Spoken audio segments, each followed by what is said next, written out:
বাংলাদেশ জাতীয়তাবাদী ছাত্রদল, আমরা জানি যে কিছুদিনের মধ্যেই আপনাদের কেন্দ্রীয় ছাত্র সংসদ নতুন কমিটি হয়তো আমরা পেতে যাচ্ছি। সেই কমিটির ব্যাপারে আসলে কোন কোন বিষয়গুলোকে প্রাধান্য দেওয়া হবে বলে আপনি মনে করেন, এবং সেই কমিটি আসলে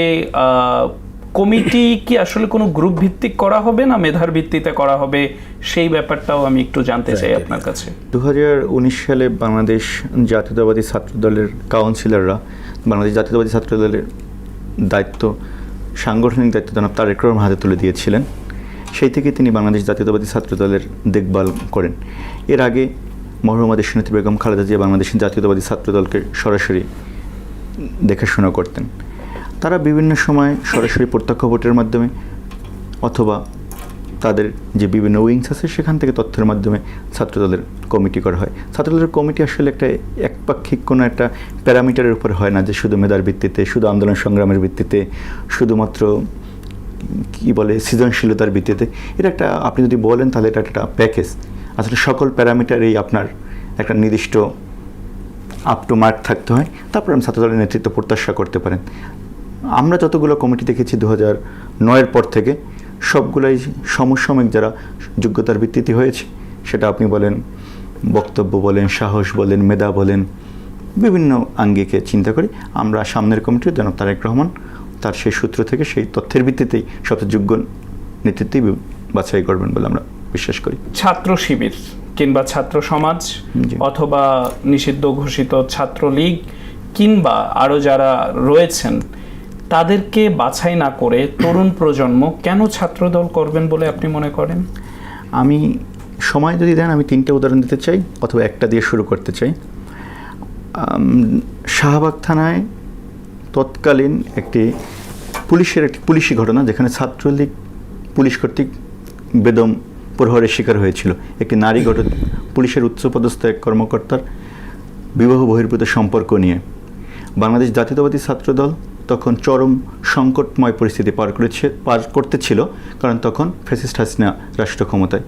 বাংলাদেশের জাতীয়তাবাদী ছাত্রদল সেই ঘটনাকেও আপনি প্রেসের মাধ্যমে অ্যাড্রেস করেছিল যে পুলিশ এরকমভাবে কোনো একটি ছাত্র সংগঠনের উপরে নির্যাতন করতে পারে না, এটা গণতান্ত্রিক দায়বোধ ছিল। আপনি যদি চিন্তা করেন 2022 সালে যখন ঢাকা বিশ্ববিদ্যালয়ের সোহেল এবং আরিফ কমিটি হয়েছে ছাত্রদলের, তৎকালীন ভিসিকে শুধু ফুলের শুভেচ্ছা জানাতে আসবে এই খবর যখন চারিদিকে চাউর হয়েছিল, 4 দিন পর্যন্ত ছাত্রলীগ ক্যাম্পাসে পাহারা বসেছে। ছাত্রদল প্রবেশ করলেই তারা সেখানে হামলা চালাবে, এবং সত্যিকার অর্থে 4 দিন পর যখন ছাত্রদল সেখানে প্রবেশ করেছে এবং ছাত্রলীগ সত্যি হামলা চালায়। কিন্তু ছাত্রদল জানতো যে সেদিন যদি ঢাকা বিশ্ববিদ্যালয়ের ভিসিকে ফুল দেওয়া হয় বা মিষ্টি খাওয়ানো হয়, তাতেই হাসিনার পতন হবে না। কিন্তু সেটা গণতন্ত্রের যে মূল্যবোধ বা গণতন্ত্রের যে প্র্যাকটিস, সেটা চালু রাখার জন্যই বাংলা জাতীয়তাবাদী ছাত্রদল গিয়েছে। আপনাকে আমি একাধিক ঘটনা বলতে পারবো বিরোধী দলের সময়, যখন আমরা শুধুমাত্র ভর্তি ইচ্ছুক শিক্ষার্থীদের ফুলের শুভেচ্ছা জানাতে গিয়ে ছাত্রলীগ কর্তৃক শুধু হামলা শিকার হয়নি, পুলিশ কর্তৃক গ্রেপ্তারের ঘটনাও করেছে একাধিক বছর। তাহলে আমরা যে গণতান্ত্রিক প্র্যাকটিসটা করতেছি, এটা শুধুমাত্র আমাদের মুখে না, আমাদের মননে এবং আমাদের, আপনাকে 3টে উদাহরণ দিয়ে আমি বললাম, দীর্ঘদিন পর্যন্ত।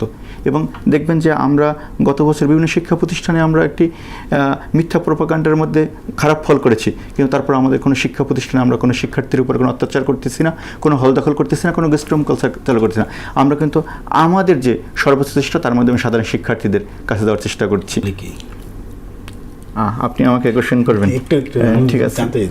চট্টগ্রাম বিশ্ববিদ্যালয়ের ঘটনা নাকি চট্টগ্রাম বিশ্ববিদ্যালয়ের শিবিরের সাথে বা আপনাদের যে শিবির এবং ছাত্রদলের যে ঘটনাটা করছে, মানে এইটারে কি কেন্দ্র করে? আমি আমার মনে হয় যে মানে আমরা অ্যাজ এ হোস্ট আমারই প্রশ্ন করা উচিত। আমি এটা রিলেট না, আপনি চট্টগ্রাম বিশ্ববিদ্যালয়ের কোন ঘটনা আমি সেটা আপনি বলতে হবে স্পেসিফিক এই ঘটনাটা। তাহলে আমাদের যে দীর্ঘদিনের যে চর্চা ছাত্র সংগঠন হিসেবে, এবং এখন যে আমাদের যে নতুন শিক্ষার্থীদের যে আকাঙ্ক্ষা, তার ভিত্তিতে আমাদের যে চলমান প্রক্রিয়া, তার জন্যই বাংলাদেশ জাতীয়তাবাদী ছাত্রদলকে সাধারণ শিক্ষার্থীরা গ্রহণ করবে বলে আমি বিশ্বাস করি।